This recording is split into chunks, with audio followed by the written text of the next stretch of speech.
Operation عزم استحکام، اس پہ بہت سے لوگ پوچھ رہے ہیں کہ پارٹی کا کیا موقف ہے۔ آپ کو معلوم ہے اس پہ بہت لیدے ہو رہی ہے اور بہت مخالفت بھی اس کی ہو رہی ہے۔ تو ہمارا سوال یہ ہے اور بات یہ ہے کہ ملک میں پچھلے کئی دہائیوں سے جو کچھ بھی ہو رہا ہے، جو چیز ہو رہی ہے، جو کام ہو رہا ہے، اس میں کون سا کام ٹھیک ہو رہا ہے؟ کون سا کام ہے جو آپ کی مرضی کے مطابق ہو رہا ہے؟ کون سے ادارے نے صحیح کام کیا ہے؟ کس ادارے نے، کس سیاستدان نے، کس سیاسی پارٹی نے ملک کے لیے، لوگوں کی ترقی کے لیے، خوشحالی کے لیے کام کیا ہے؟ یہ ملک تو ایسے ہی چلایا جا رہا ہے۔ تو یہاں ایک گٹھ جوڑ ہے جس میں کہ سیاستدان سر فہرست ہیں، لیکن اس میں تمام اداروں کے جو اعلیٰ افسران ہیں وہ سب اس میں شامل ہیں۔ اس میں چاہے پولیس ہو، چاہے بیوروکریسی ہو، چاہے عدلیہ ہو، چاہے فوج ہو، چاہے مذہبی اسٹیبلشمنٹ ہو آپ کی، اور یا پھر چاہے کہ اس میں آپ کا ایون کہ میڈیا بھی شامل ہے۔ اور اس گٹھ جوڑ کا پرابلم یہ ہے کہ اس میں دھڑے بن چکے ہیں، اور یہ دھڑے اپنی مختلف شکلیں بدلتے رہتے ہیں۔ کبھی کسی کے ساتھ کوئی شامل ہو جاتا ہے، کوئی دوسری طرف چلا جاتا ہے، اور یہ دھڑے جو ہیں یہ ملک کو مختلف سمتوں میں کھینچ رہے ہیں، اور اسی لیے نہ کنسنسس ڈیولپ ہوتا ہے، نہ ایک متفقہ رائے سے کوئی فیصلہ ہوتا ہے، اور نہ ہی ملک کے لوگوں کی آواز کو اس میں شامل کیا جاتا ہے، نہ ان سے پوچھا جاتا ہے کہ بھی تمہاری کیا مرضی ہے، تم بھی اس ملک میں رہتے ہو۔ تو بات یہ ہے کہ یہ جو آپ کو انتشار ہر طرف نظر آتا ہے، جو آپ کو معاشی بدحالی نظر آتی ہے، آپ کو سیاسی عدم استحکام نظر آتا ہے، آپ کو سماجی ٹوٹ پھوٹ نظر آتی ہے، اس کے پیچھے یہی وجہ ہے، اس کے پیچھے یہی ایک اسی طرح کے عوامل ہیں جو کار فرما ہیں۔ تو لوگ صرف فوج کو میں دیکھتی ہوں مورد الزام ٹھہراتے ہیں، لیکن آپ کو پتہ ہونا چاہیے کہ پاکستان میں فوج سیاستدانوں کی مدد کے بغیر یا ان کی سپورٹ کے بغیر کچھ نہیں کر سکتی، اور یہ آپ کے سامنے ہے کہ جو بھی فوجی آمر آیا ہے اس ملک میں، اس نے سیاستدانوں کی اور سیاسی پارٹیوں کی حمایت حاصل کی ہے، کسی بھی طرح سے حاصل کی ہو، لیکن اس کی حمایت کے بغیر، اس کی سپورٹ کے بغیر وہ حکومت نہیں چلا سکتے۔ تو یہ جو نواز شریف ہے، زرداری ہے، عمران خان ہے، یہ کیوں نہیں آپس میں بیٹھتے؟ اگر یہ شکایت کرتے ہیں کہ جی ہمیں فوج ہم پہ دباؤ ڈالتی ہے، تو یہ کیوں آپس میں بیٹھ کے یہ فیصلہ کیوں نہیں کر سکتے ہم مل کے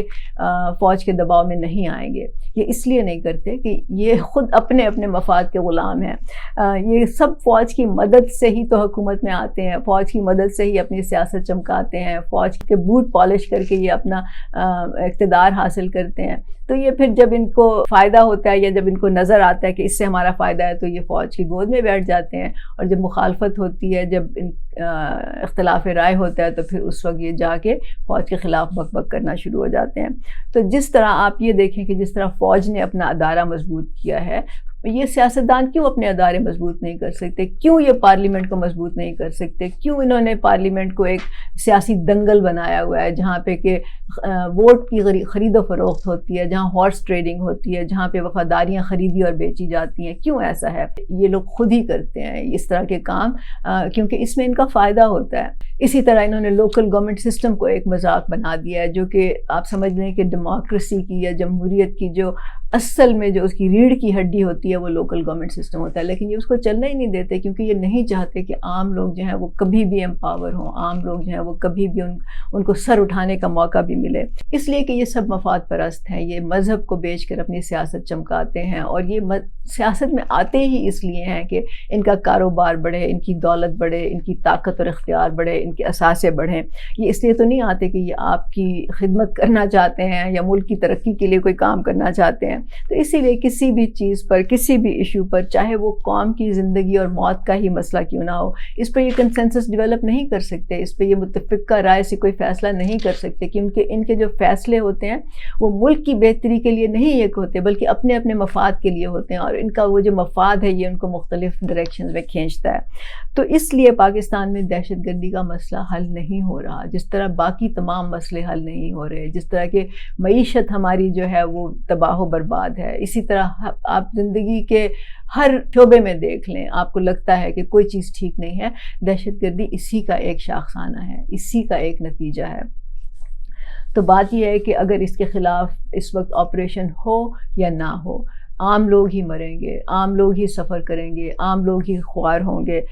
اسی کا نشانہ دونوں صورتوں میں عام لوگ ہی بنیں گے۔ تو جو ریاستی اداروں کے اہلکار ہیں جو ہم کہتے ہیں کہ دہشت گردی میں پچھلے 2 سال میں 2000 لوگ جو تھے وہ شہید ہوئے، اسی طرح اس سے پہلے 50,000 یا 70,000 80,000 کی تعداد بتائی جاتی ہے۔ ان میں زیادہ تر کون لوگ تھے؟ اس میں ریاستی اداروں کے اہلکار تھے۔ اور ریاستی اداروں کے اہلکار کون تھے؟ وہ کہاں سے آئے تھے؟ وہ اسی ملک کا حصہ تھے، وہ عام لوگ تھے، عام طبقے سے بلانگ کرتے تھے۔ انہوں نے ہی اپنی جانیں قربان کی اس مسئلے کے لیے۔ جو اوپر کے لوگ تھے وہ تو آرام سے عیش و عشرت کرتے رہے۔ تو میں آپ کو یہ بتا دوں کہ مسئلہ اصل یہی ہے کہ جو آپ کا ایک طبقہ ہے، جو ایک چھوٹا سا طبقہ ہے جس نے ملک کو شاہرگ سے پکڑا ہوا ہے، جب تک اس سے ملک کی جان نہیں چھوٹے گی تب تک ملک خوشحال نہیں ہو سکتا۔ کیونکہ میں آپ کو بتا دوں کہ اصل میں اگر یہ لوگ مل کے بیٹھ بھی گئے، اگر فرض کیا یہ ساری پارٹیاں جو ہیں سیاسی جماعتیں یہ بیٹھ گئیں اور انہوں نے یہ فیصلہ کیا کہ ہم اس وقت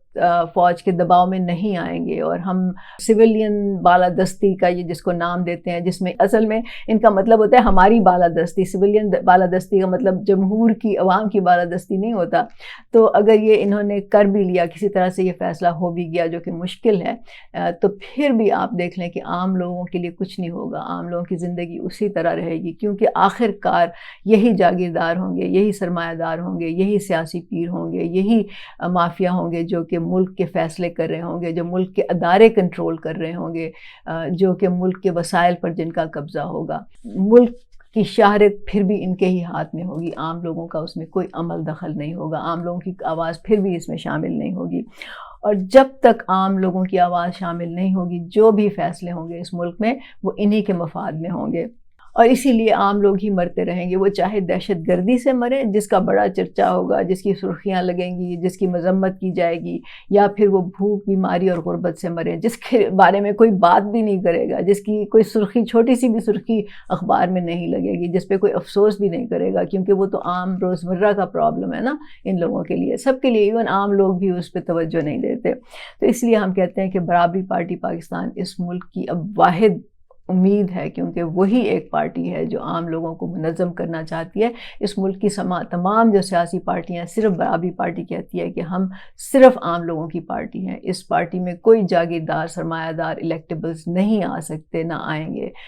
ہم کہتے ہیں کہ ہم کبھی بوت پالش کر کے حکومت میں نہیں آئیں گے، تو وہی ان مسئلوں کو حل کر سکتی ہے، وہی لوگوں کو منظم اور متحد کر سکتی ہے، لیکن اس کے لیے عام لوگوں کو اپنی سوچ بدلنی ہوگی۔ یہ سوچنے کے بجائے کہ ہم کمزور ہیں، ہم نہیں یہ کر سکتے، یہ سوچنا ہوگا، یہ عزم کرنا ہوگا کہ ہاں ہم کر سکتے ہیں، کیونکہ پاکستان کا مستقبل ہمارے ہاتھ میں ہے، پاکستان ہے تو ہم ہیں۔ یہ لوگ تو چلے جائیں گے جہاں جانا ہوگا انہوں نے۔ تو ابھی جو جواد صاحب نے بات کی تھی، جو انہوں نے کہا تھا کہ